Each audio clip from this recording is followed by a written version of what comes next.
Friends, my name is Nekram Bhardwaj, deputy commandant ITBP। दोस्तों, after retirement मैंने भी सोचा कि आप लोगों के बीच में आकर अपना समय कुछ पास करूं। मैंने 23 अप्रैल 1969 में ITBP as a constable join किया। मुझे बड़ी खुशी हो रही है कि मैं आज 70 साल का हो गया हूँ और मैं आज भी इतना ही फिट हूँ जितना मैं उस टाइम जब मैं भर्ती हुआ था, मैं उस टाइम भी ऐसा ही फिट था। तो मैं आप लोगों को इस दौरान के बीच की कई ऐसे रोचक चीज़ें बताऊंगा जो कि मेरे को आफ्टर रिटायरमेंट के बाद महसूस हुई कि कितना फ़र्क होता है एक नौकरी के उसमें और एक नौकरी छोड़ने के बाद। मुझे खुशी इस बात की है कि मैं आज उतना ही फिट हूँ। मैंने काराकोरम से लेकर के अरुणाचल तक पैदल यात्रा की हुई, जे&के में रहा, हिमाचल बॉर्डर में रहा, गढ़वाल में रहा। फिर उसके बाद मुझे ऐसे मौके मिले कि राष्ट्रपति भवन तक की ड्यूटी तक के लिए, पार्लियामेंट की ड्यूटी तक के लिए, Z+ की सिक्योरिटी के लिए जितने ये लोग थे उनके साथ, सबके साथ मेरे को रहने का मौका मिला। ये एक मैं सोचता हूँ कि अगर आदमी में कर्मठ की भावना हो तो वो सब कुछ कर सकता है। साथ में मैं ये भी सोचता हूँ कि शायद ये गॉड गिफ्ट होता होगा, क्योंकि मैं आज भी फिट हूँ। इतना फिट हूँ कि जितना मैं वहाँ रहा हूँ, मुझे वहाँ मेरे कलीग अफसर भी मुझे सिंबल ऑफ सोल्जर के नाम से जानते थे, कमांडर ही पुकारते थे। जब मैंने ट्रेनिंग किया तो मैं बेस्ट ट्रेनिंग आया 8 कंपनियों में। अफसर वहाँ पर परेड कराया करते थे, मुझे मौका मिला, मैंने ही उस परेड को संचालन किया। तो मुझे याद है एक हमारा इंस्ट्रक्टर पीटी का, बेचारा अब तो है नहीं,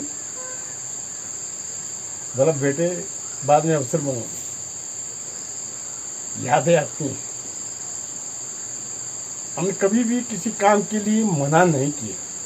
अब लगाओ मैंने 40 साल की करीब सर्विस किया है और मेरे को, मैं 31 मार्च 2008 में रिटायर आ गया। मेरा 12 साल का पीरियड, जिनको मैं आप लोगों को समय समय पर हर एक चीज़ के बारे में याद कराऊंगा। मुझे इतनी याद है कि जब मैं पहली क्लास में दाखिल हुआ, वहाँ से लेके आज तक की मैं हर एक चीज़ को बता सकता हूँ। शायद कोई गॉड गिफ्ट होगा जो कि मेरे माइंड में कंप्यूटर की तरह है। मैं उसमें आपको शामिल करूँगा।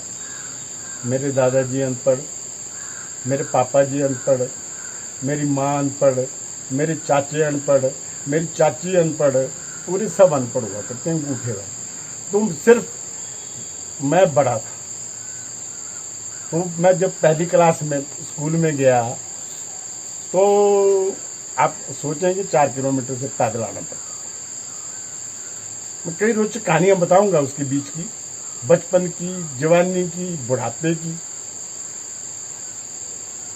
तो मुझे आप दोस्तों का प्यार चाहिए। आप अगर सब्सक्राइब करेंगे, मेरे चैनल के साथ जुड़ेंगे, तो मैं आप लोगों को ऐसे ऐसे किस्से बताऊंगा कि आप भी हैरान हो जाओगे। अब भूलना मत, याद करना, और मेरे को उन चीज़ों के लिए रिमाइंड करते रहना जो मैं बोलूँगा। उसका पूरा बयान मेरे से पूछते रहना कि ऐसा क्यों हुआ था, कैसे हुआ था, कब हुआ था। मैं समय भी बता सकता हूँ जिन चीज़ों को मैं जहाँ मैं रहा हूँ। मैं पूरे इंडिया के कोने कोने में ड्यूटी दिया है। मुझे बड़ी खुशी होती है कि मैं आज भी उतना ही फिट हूँ जितना मैं जिस दिन भर्ती हुआ। उसके भी कई कारण हैं।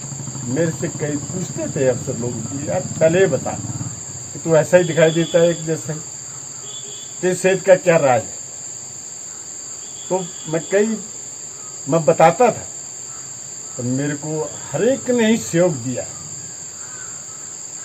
कभी मेरे साथ, जैसा मैं सुनता हूँ, देखा है, बीइंग ए कमांडर रह करके, मैं जब असिस्टेंट कमांडेंट था, बड़ी जवाबदारी, डिप्टी कमांडेंट बना, बड़ी जवाबदारी, मैक्सिमम कमांडेंट के चार्ज में ही रहा। इतनी ऐसी इंक्वायरियाँ जो सुलझी थी मैंने सुलझाई, मुझे अभी भी याद करते हैं। जो मेरे साथ के लोग हैं, पर दुख होता है 80% के करीब लोग जो हैं रिटायरमेंट के बाद में बहुत कमजोर हो जाते हैं।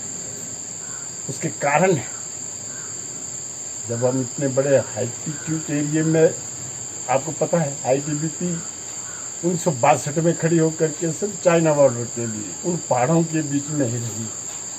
तो मेरा इतना लंबा समय उन पहाड़ों में रहा है, और मैं अभी भी जाता हूँ, मुझे बहुत याद करते हैं, क्योंकि मेरा सहयोग ही रहता है जनता के साथ में, जनता का हमारे साथ। मैं हमेशा मुस्कुराता ही रहता, इतनी बड़ी आपत्ति आ जाए। कभी मैंने अपने आप को ये नहीं सोचा कि ये काम नहीं हो सकता। दूसरी ने काम दिया होगा, और होता था। मैं अपने जवानों को भी कंधे से कंधा मिला करके चलता था। मैं भी उनसे प्यार करता था, वो भी मेरे से प्यार करते थे। काम सॉल्व हो जाता, कहीं प्रॉब्लम ही नहीं होती। इतनी लंबी सर्विस में फिट रहना गॉड गिफ्ट, मैं तो उसे गॉड गिफ्ट मानता हूँ। फिर मुझे याद आती है अपनी दादी की एक बात। वो भी मांगते थे, आराधना करते थे कहीं कि पोता हो जाए।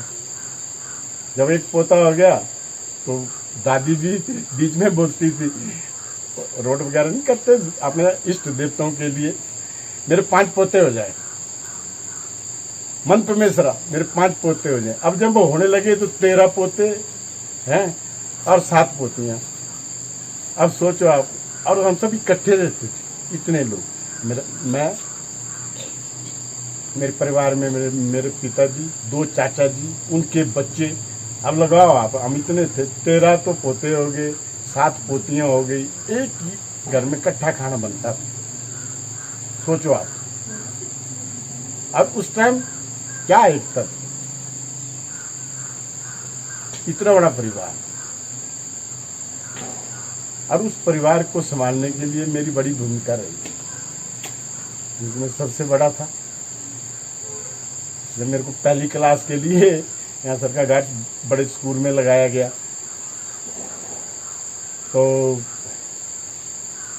पूछते थे टीचर लोग ही कि भाई इसका डेट ऑफ बर्थ। अब वो चाचा जी अनपढ़, उनको डेट ऑफ बर्थ का क्या पता, डेट ऑफ बर्थ क्या होती है।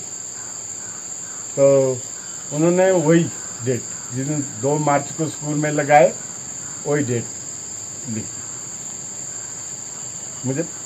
अब मैं कई रोचक कहानियाँ सुनाऊंगा परिवार की भी, और रिश्तेदारों की, और बाकी आसपास के लोगों की जो मेरे क्लोज में रहे हुए हैं, उन लोगों की कई कहानियाँ सुनाऊंगा कि आखिर क्या होता है, क्या किया जाता है। एनवन साफ है, इरादा नेक है, सारे काम किए जा सकते हैं।